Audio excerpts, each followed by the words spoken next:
Today we are going to see about the EFTA agreement recently India has signed. Okay, so this is something only for the prelims perspective I am teaching you. I am not going to into analysis कि अच्छा है बुरा है.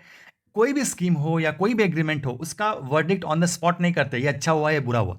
We have to wait for 5 years 10 years, तब जाके पता चलता है एवरेज लेके कि ओके दिस वाज गुड और not, the step taken was good और bad. Okay, but here for the prelims perspective जितनी भी चीजें हमें करनी है today will do for this agreement. इससे ज्यादा no need to go for the in details. और जब आपका 2024 का एग्जाम है तो उसके लिए तो आपको ज्यादा जाने का जरूरत भी नहीं है. So you see here recently which all are the members. First of all Iceland, Liechtenstein and Norway and Switzerland. ये 4 मेंबर हैं. ILNS स्लिन बना लो ऐसे करके, और आप इसको याद रखना जैसे मर्जी बना लो, आपको बस याद रखना. अब आपको एक चीज का ध्यान देना है यहां पे कि this association was formed in 1960 by then 7 members for the.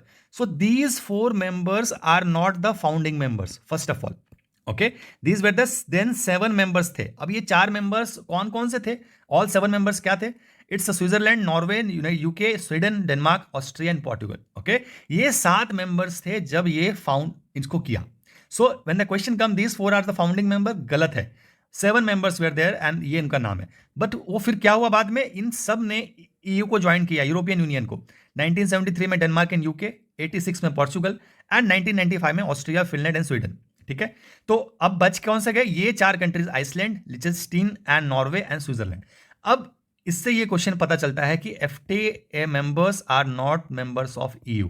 This is the correct statement. Okay, जैसे जैसे वो मेंबर्स बनते गए ये अलग होते चले गए. मतलब EU and EFTA are different organisation. उसका EU का अपना एक वे ऑफ थिंग्स को चलाना और EFTA का अपना तरीका, राइट. सो ओवरलैप नहीं करेगी चीजें. अब इनका एक टास्क देख लो एक्चुअली क्या है, मेन टास्क क्या है इस एग्रीमेंट का. First of all regulates the economic relation between the 4 EFTA states. Currently we have 4. ठीक है, and then managing the agreement on the European Union. अच्छा, इस EE एग्रीमेंट का मतलब क्या है? Which brings together the member state of European Union and 3 of the EFTA states, Norway, this and also refers to an internal market. अभी देखो आप, ये जो एग्रीमेंट है EE एग्रीमेंट, ओके, ये इस तरीके से ये EFTA एग्रीमेंट यूरोपियन यूनियन से अलग जाना है, उनके अगेंस्ट काम करना, इस तरीके का कोई भी नहीं है. उनको पास में लाना है, उनके साथ में काम करना. Okay, and EFTA world wide network is a free trade agreement, network of free trade agreement, जैसे इंडिया के साथ साइन किया अभी. Okay, this is like the basic introduction of EFTA. समझ में आया? अब आपके लिए जो इंपॉर्टेंट चीज है यहां पे, हमें EFTA का ट्रेड रिलेशन देखना है इंडिया के साथ. ठीक है, अब आपको मैं ऑल 4 मेंबर्स का मिनिस्ट्री ऑफ कॉमर्स से मैंने डेटा निकाला है. जितना आसान ये डॉक्यूमेंट दिख रहा है, बनाने में वक्त लगता है, बट इट्स ओके फाइन. अब आप देखो, सबसे पहले हम नॉर्वे का देखेंगे. ठीक है, अब यहां पे एक्सपोर्ट है जो हम नॉर्वे को करते हैं, यहां पे इंपोर्ट है जो हम नॉर्वे से लेते हैं, राइट, इंडिया लेता है. अब एक्सपोर्ट और इंपोर्ट का वैल्यू देखो. एक्सपोर्ट हमेशा आप देखो 456, इंपोर्ट 752. एक्सपोर्ट 283, इंपोर्ट बहुत ज्यादा 1558, 238, 496. तो आप चारों लाइक आप देख लो लेटेस्ट 4 इयर्स का, यहां पे हमेशा ट्रेड डेफिसिट है नॉर्वे के साथ. सो नॉर्वे के साथ इंडिया का ट्रेड डेफिसिट है. Remember this.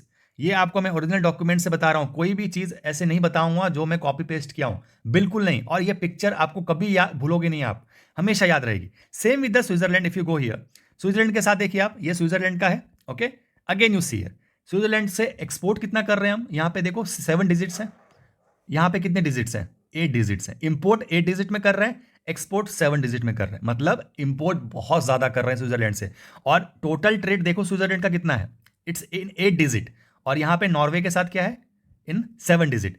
तो अब ये देख लो कि largest trading partner in EFTA कौन हुआ? स्विट्जरलैंड हुआ. क्योंकि बाकी 2 का भी है यहां पे, वो बहुत ज्यादा नहीं है. आप लिंचनस्टीन का देखो, एक्सपोर्ट 241 है, इंपोर्ट 1584. यहां भी इस साल इंपोर्ट ज्यादा हुआ है. एक्सपोर्ट कितना है? 1457, यहां पे 621. तो इनके साथ फ्लक्चुएशन हो रहा है, कभी कम कभी ज्यादा.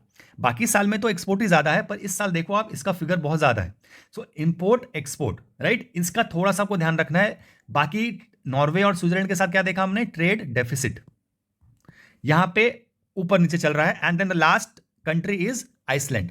ठीक है, अब आइसलैंड को देख लो आप. आइसलैंड में 8378 एक्सपोर्ट कर रहे हैं, 3939 इंपोर्ट कर रहे हैं, 874. तो यहां पे ट्रेड सरप्लस है, एक्सपोर्ट ज्यादा हो रहा है. Trade surplus with the Iceland. ठीक है, और स्विट्जरलैंड और नॉर्वे के साथ ट्रेड डेफिसिट. अब ये हो गए चारों कंट्री, इससे बहुत इंपॉर्टेंट क्वेश्चंस निकल के आएगा विद द एफ्टा एग्रीमेंट, इंडिया एफ्टा का करंट रिलेशन पता चल गया आपको ट्रेड का। और कुछ इंपॉर्टेंट चीजें, मैप देख लो इनका, स्विट्जरलैंड, लिechtenstein, आइसलैंड एंड नॉर्वे। अभी मैंने इसको लिechtenstein को थोड़ा सा अलग करके जूम करके मैप दिया है ताकि थोड़ा सा आपको आइडिया लगे, बहुत छोटा सा है ये, पर ये किसके बीच में है। ओके, तो मैप में आपको आइडिया लगेगा, स्विट्जरलैंड और ऑस्ट्रिया के बीच में है। अब एग्रीमेंट का बहुत ज्यादा डिटेल से मैं नहीं जाऊंगा, एक्चुअली एम क्या है देख लो आप। 500 बिलियन इन्वेस्टमेंट होगा एफटीए कंट्रीज का इंडिया में विद इन 10 ईयर्स, और अनदर 50 बिलियन किधर होगा नेक्स्ट, सॉरी 100 बिलियन टोटल है, 50 बिलियन 10 ईयर्स के बाद और 50 इन द नेक्स्ट 5 ईयर्स। ठीक है, तो 100 बिलियन का टोटल इन्वेस्टमेंट है, 1 मिलियन जॉब्स क्रिएट करने की बात करिए। और अगर एफ्टा कंट्रीज का country exported to India by EFTA countries are pharmaceutical products, machinery, watches, fertilizers, chemical products, minerals as well these countries. ठीक है, एग्रीकल्चर को meanwhile most of the agriculture items were kept out of the deal, मतलब agriculture को थोड़ा सा कम रखा है।